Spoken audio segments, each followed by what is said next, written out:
One of the most unique classifications of Pokemon is the Mythical Pokemon class. We get these Pokemon through events through the official Pokemon Company, yet they're almost exclusively banned in competitive formats. But will they even be good if they were to be introduced in Pokemon Scarlet and Pokemon Violet in whatever competitive format first adds them? Mythical Pokemon typically have a higher base stat total than most Pokemon introduced in competitive, but this doesn't always make them better. The only Mythical Pokemon today with a base stat total that's below 600 being Phione, which actually has a base stat total of 480. Despite this, Phione unironically is probably one of the best Pokemon on paper in this tier, though that's mostly due to the move Take Heart just being a really broken move, giving Phione a +1 boost in special attack and special defense, while also clearing whatever status you have. With the options of Terra as well, your coverage can get pretty crazy with options like Terra Blast as well as Scald taking care of most threats, especially when you use a Terra type such as Fire in this case. Since Phione is base 80 across the board in every stat, meanwhile, Manaphy, which is just its better counterpart, has base 100 across the board, and it also gets access to a few extra moves that make Manaphy much more usable than Phione. Going into our second lowest Pokemon in the D tier, we do have the Shaymin Landform, which was honestly just a pretty big missed opportunity all around. For starters, Shaymin's one of the 4 Pixie Pokemon that has 100 base stats across the board for all of its stats. With a supportive ability and natural cure, you're surprisingly a very unsupportive Pokemon with very low options to support your team. Shaymin doesn't even really care about this ability to begin with, since most common statuses just don't really mind it anyway. Most of Shaymin's move pool comes in the form of offensive moves, but Shaymin also doesn't really have a good offensive toolkit either, with 100 all around not really being great in terms of being fast or high damage. Without a proper setup move, your only real way of dealing actual boosted damage would be if your Seed Flare drops your opponent's special defense by 2 stages, but it's only a 40% chance, so I wouldn't exactly count on this, meaning that Shaymin, of all of the Pixies, probably ends up being the weakest. While we do have a wide array of coverage on Mew and Jirachi, and a strong amount of offensive sets that they can run, their base 100 stats across the board is honestly just very outdated. Terra does help a lot, giving their coverage a really strong means of gaining stab, and overall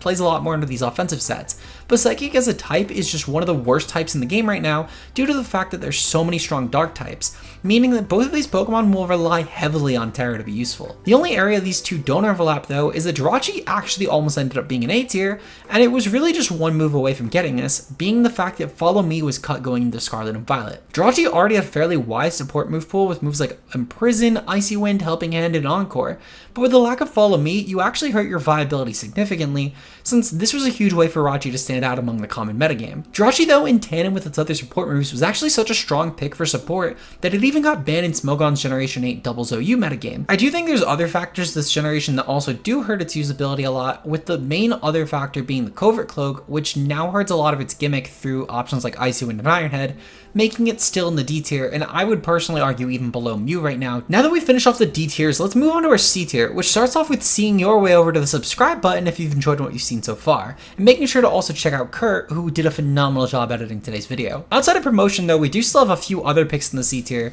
which will mostly be for Pokemon that have such a unique niche in them, they're pretty irreplaceable if you wanted to use them, but they're not exactly desirable picks. The first of these should be pretty obvious why it's here, being none other than Skyman, which is going to be our weakest in the C tier today. Now Skyman has a fairly unique role, being the fastest Serene Grace user in the entire dex with a 127 base speed, which in tandem with Air Slash means that you'll be able to fire off flinches very quickly. However, just like with Jirachi, the Covert Cloak existing does hurt a lot of this viability, though there is one other thing that actually does benefit Skyman, being its 120 base special attack. Seed Flare, which normally would have dropped the opponent's special defense by 2 stages with a 40% chance, now is a total of 80% chance to do so, meaning that you could turn Skyman into a fairly strong enabler for other special threats. While I do think a Skyman could fit on a Tailwind team potentially, and I think that would be the playstyle you'd use it on, it's still far from the best special attacker here, due to the fact that most common Tailwind sweepers on special teams have really strong stab options that can hit both opponents at once. Since Skyman's best spread attack is Dazzling Gleam, which is a non-stab option, and it's fairly weak at base 80 anyway,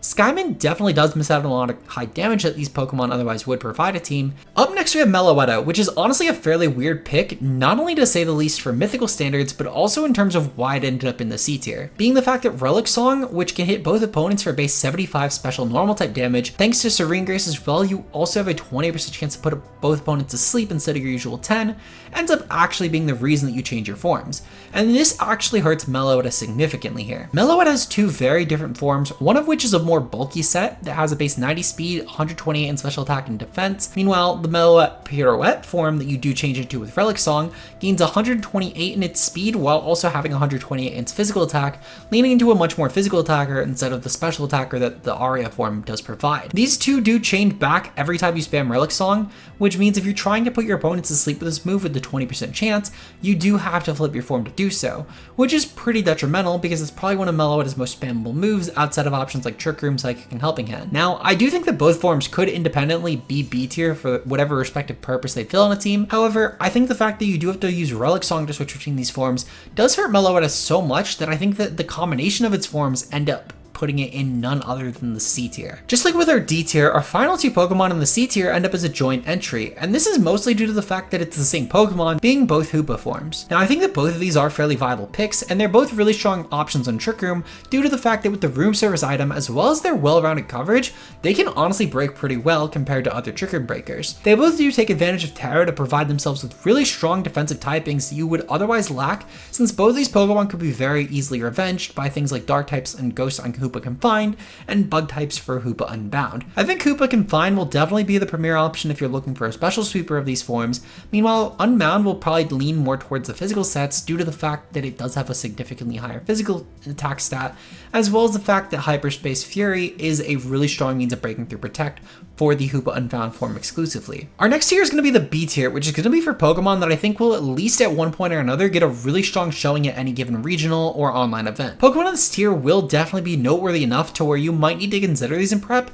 but they're not going to be revolving the metagame around them. And the first one today I think encapsulates this perfectly, being Diancie. Now Terra helps Diancie actually get a fairly viable defensive typing, and with the ability Clear Body, it does allow Diancie to become a really strong Trick Room sweeper, with Diamond Storm being a really strong spread option that can also boost your defense with a 50% chance to do so. It's no wonder to see why Diancie can be a really strong snowball for Trick Room teams. In tandem with moves like Body Press, Dazzling Gleam, Helping Hand, and many other options in its arsenal, you can use Trick Room, Diamond Storm, and then fillers to really fill out Diancie to fit your team the best way possible. Going into our second B tier option, we have none other than Zarude, which essentially just provides Tailwind teams with a really good form of support similarly to how Crest would, thanks to Zarude's signature move being Jungle Healing. In Scarlet and Violet, we can honestly see this move start to take up a lot of usage due to the fact that a lot more bulky threats like Komao, Landorus, Therian, Iron Hands, and a plethora of others do actually appreciate the longevity that Jungle Healing could provide. Since Zarude has also gained access to moves like Knockoff and Sword Stance, it actually could potentially have a strong place in the metagame as a really high base power Dark type. I think at the very least, despite the Terra reliance here,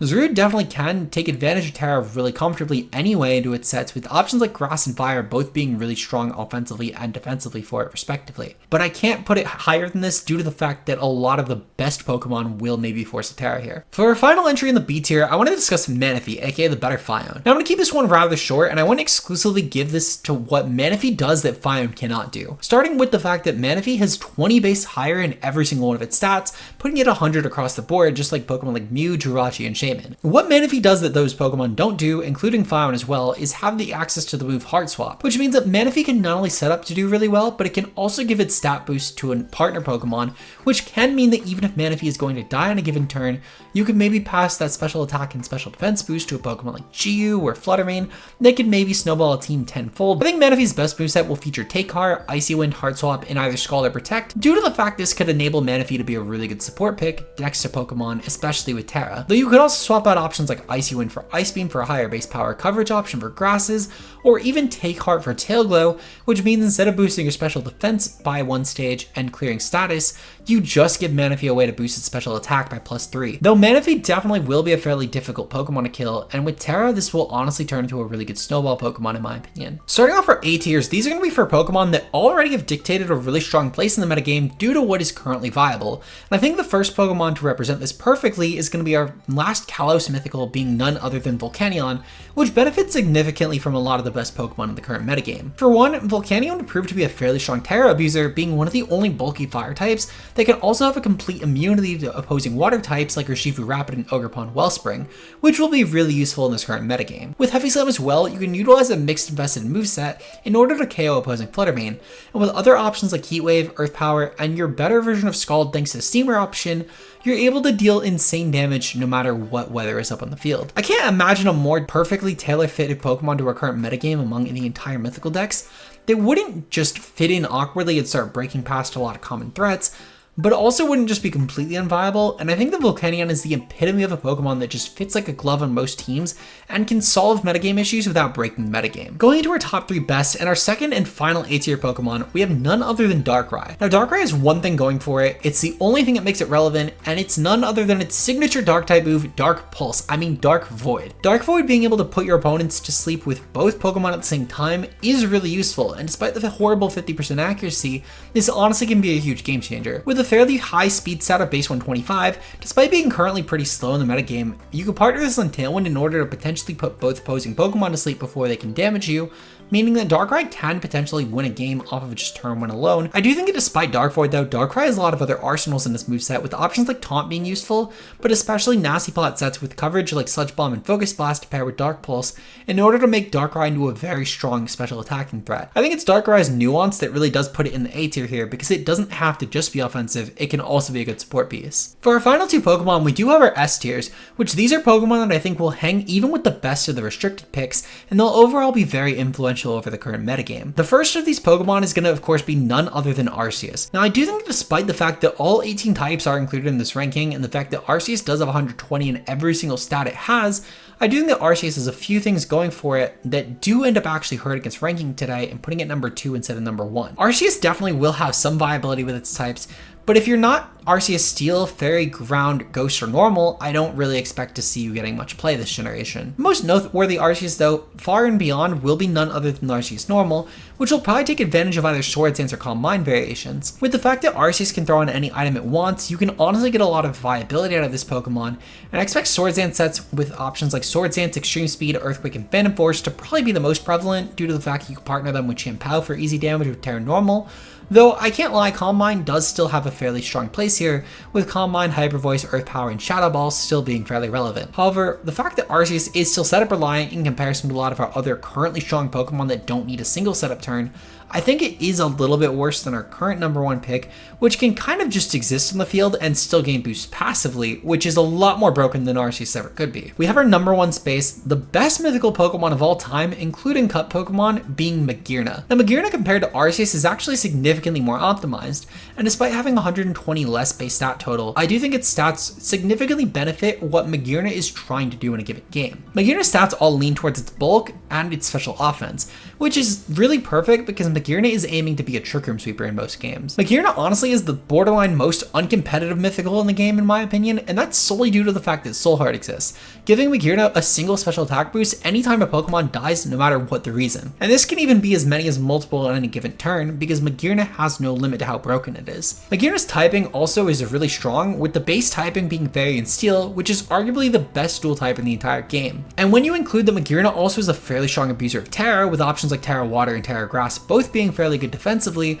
and Terra Fire and Fairy both being good offensively, it's no wonder to see why Magearna will be such a good Trick Room Sweeper that can benefit off of moves like Dazzling Gleam and itself using Trick Room in order to really snowball a team. If this wasn't enough though, if you want to run this on Tailwind, Magearna can just throw on a Shift Gear instead, boost its speed by 2 stages, and now outpace most Pokemon that would have otherwise crept it, especially when you combine Tailwind with this. Magearna will easily be one of, if not the very best snowballs in the entire game, and I think it really does a good job at taking advantage of every playstyle that's commonly ran and then completely annihilating it. So that's every mythical in Scarlet and Violet currently so far, and how I think every single one of them is going to fare. If you guys enjoy this video and you want to see more like it, of course, like and subscribe, and let me know down below what Pokemon you guys would be most excited to use if these Pokemon were to be legal in VGC. Shoutouts to Kurt as always for editing this video, and thank you guys so much for watching, and I'll see you guys in the next one.